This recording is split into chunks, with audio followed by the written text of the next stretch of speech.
Howdy, folks. Spencer here, and today I'll be going over the best personal space traits to use in Star Trek Online as of January 2025. As always, chapters to each topic are listed down below.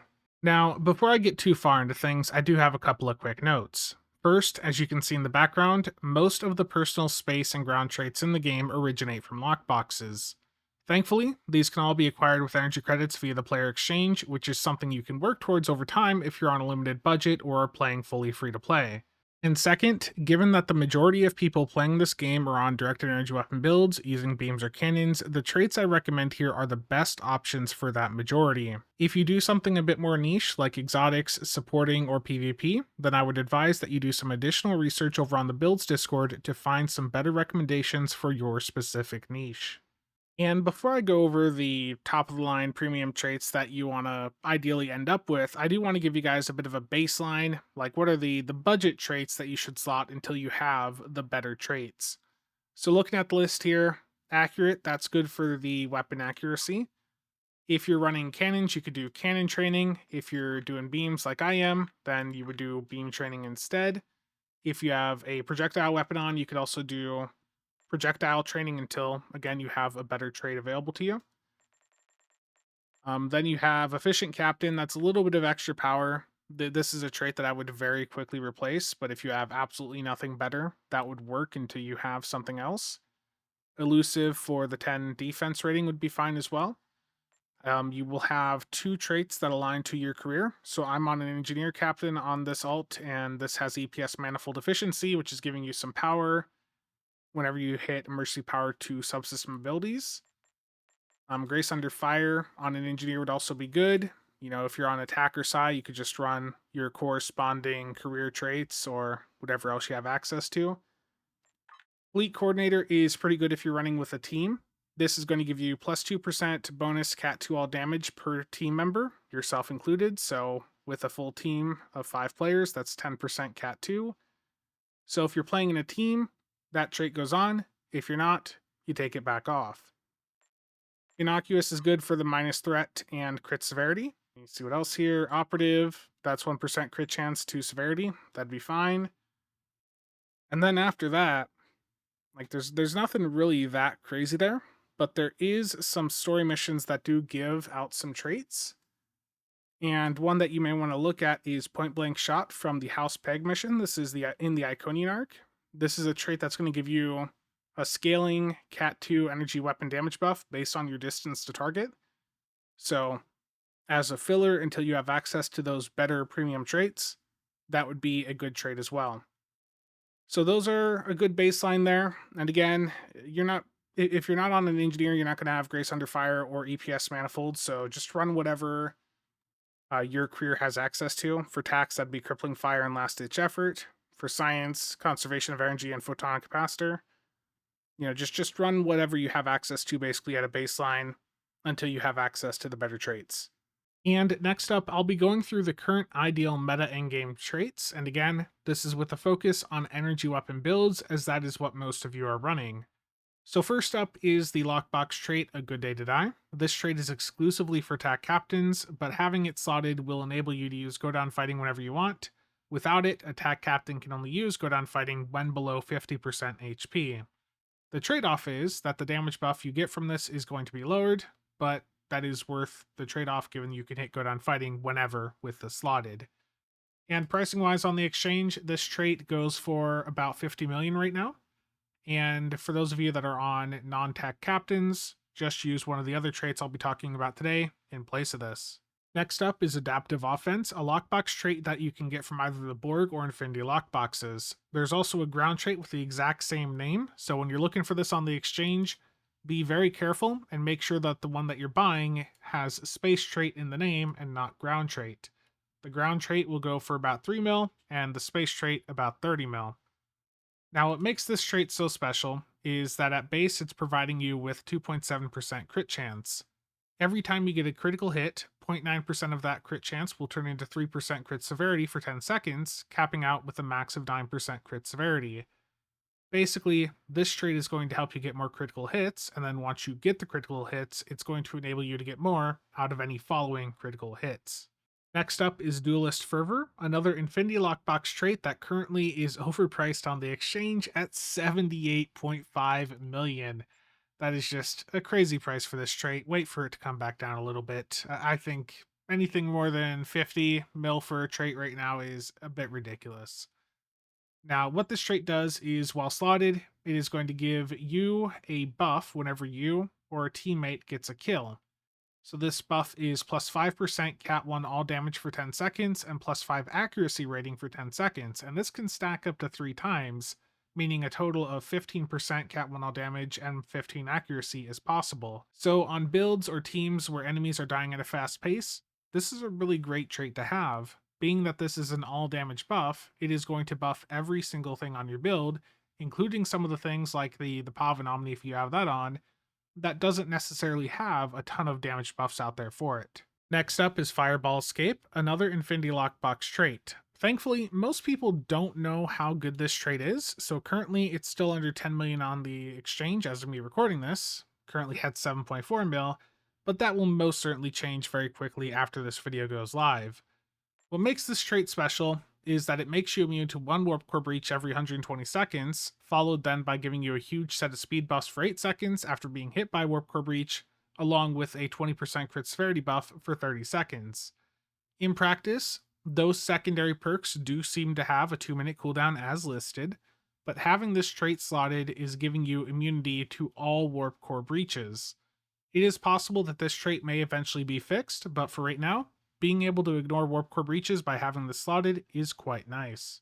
And next up is Fleet Coordinator. If you're playing solo, don't run this, but if you're playing with a team, then this would be worth running because that is up to 10% Cat 2 bonus damage if you're playing with a full team of 5 players. Next up is Fragment of AI Tech. This is another Infinity Lockbox trait, and you can pick this one up for 40 million EC on the exchange. This trait gives you plus 50 control expertise skill, and then gives your energy weapons a scaling Cat 1 damage buff based on how much control you have on your build. This caps out at a 30% Cat 1 damage buff at 300 control X skill. If you followed my skill tree guide and put 2 points into control X, between that and this trait, you're already halfway there, and you'll get a bit more from your deflector and some consoles. It's always good to have some control on builds as that makes your control abilities like Gravity Well more effective, and it also increases your resistance to control abilities used on you by foes. This trait gives you a secondary perk by giving you some extra energy weapon damage, and as such, this trait has found its way onto many endgame builds. And next up is Intel Handler, another Infinity Lockbox trait, and this one's a bit cheaper, quite a few listings under 20 mil with the cheapest at 15 right now. And what this trait does is it marks a foe for 45 seconds every 45 seconds, and when you or an ally defeat that foe, it provides you with 4% crit chance for 45 seconds. So this is a trait that is giving you 4% crit chance just for killing whatever the marked foe is. So it's a pretty good trait, and given that your allies can help you take that foe out, and your allies can even get the kill, and you still get that crit chance, it's a pretty good trait to have on.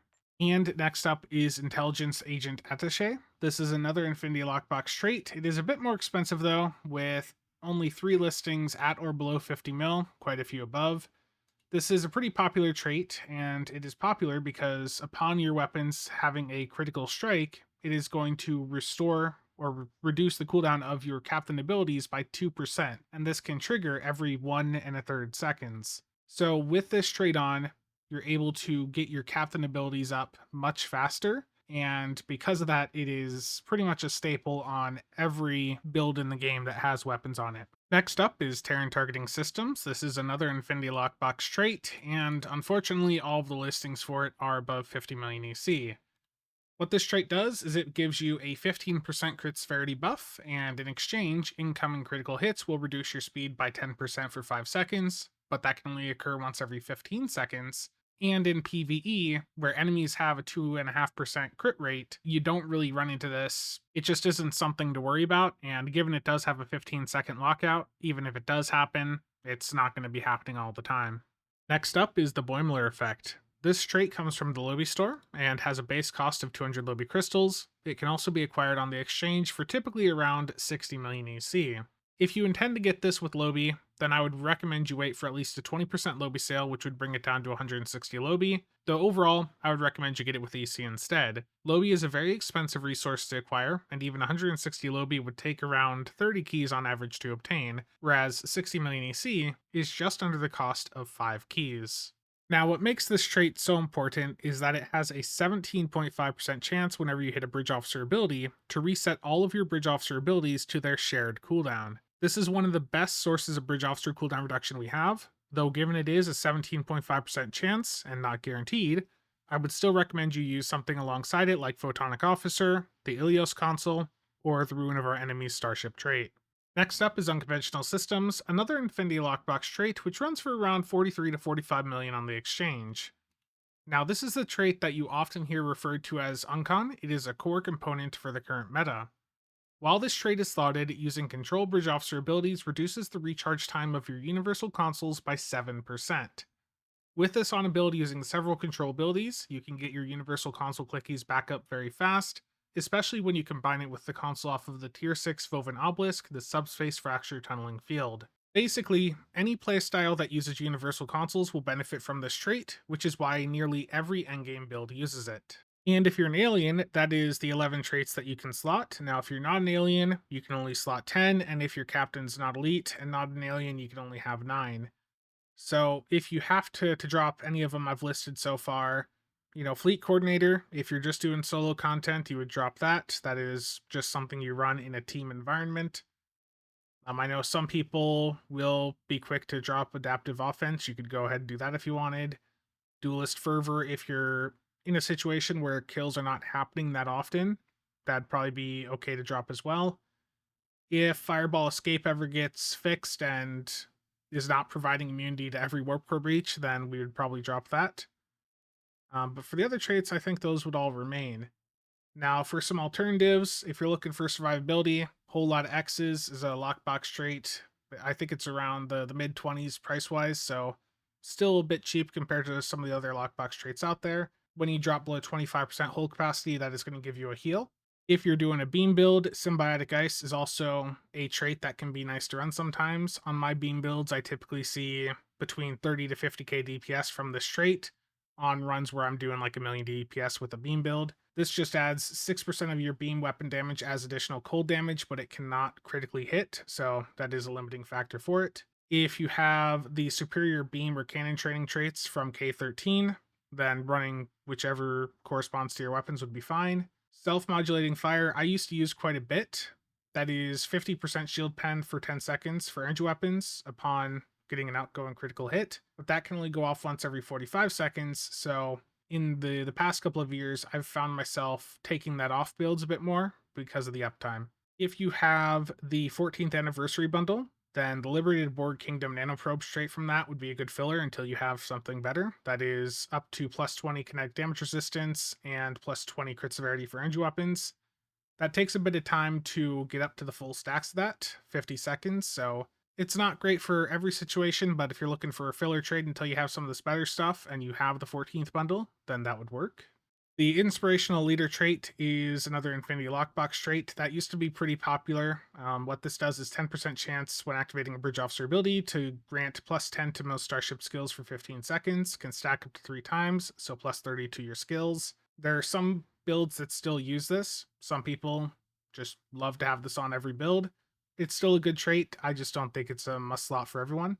And if you have done a bit of crafting, Beam Barrage for beams can be a good filler trait as well. That's going to be up to 6% Cat 2 damage for your beams, so that's fine. And if you have cannon training up, then you have Deft Cannoneer. If you have a dummy cannon ability on your ship, like a CSV or CRF, you could use this trait alongside those on a beam build to get more inertia, more turn rate, or if you're on a cannon build, you can just have this on to have improved maneuverability with your ship. And another trait from the Infinity Lockbox that I know people are very fond of is Context is for Kings. And what this does is each second while in combat, if you did take damage in the past second, plus 3 all damage resistance rating for 10 seconds, and if you did not take damage, plus 1% Cat 2 bonus all damage for 10 seconds. So that will stack up to 10 times, so up to 30 damage resistance or 10% Cat 2 or a mix of them. And this is a fine trait to run, but I've just found that on my DPS builds, I tend to just get all the threat. And what'll happen is like I'm nuking everything. Survivability is not an issue, but because I'm the one taking the heat, I'm just getting resistance from this. So personally, I've dropped it, but that is a trait that some of you may still find beneficial. And that wraps up my overview on the best personal space traits to run for engine weapon builds as of January 2025. If you want to see a build incorporating these traits that just absolutely destroys elite content, then check out my Ultimate Solo Elites build guide on the Mere Strikewing Escort from last month. But that's going to be it for today. If you have any questions or comments, feel free to drop them down below. And if you need any build help, remember to join the STO Builds Discord, which I have linked in the description and pinned comment below. As always, thank you to all channel members and viewers for the continued support. See you guys around.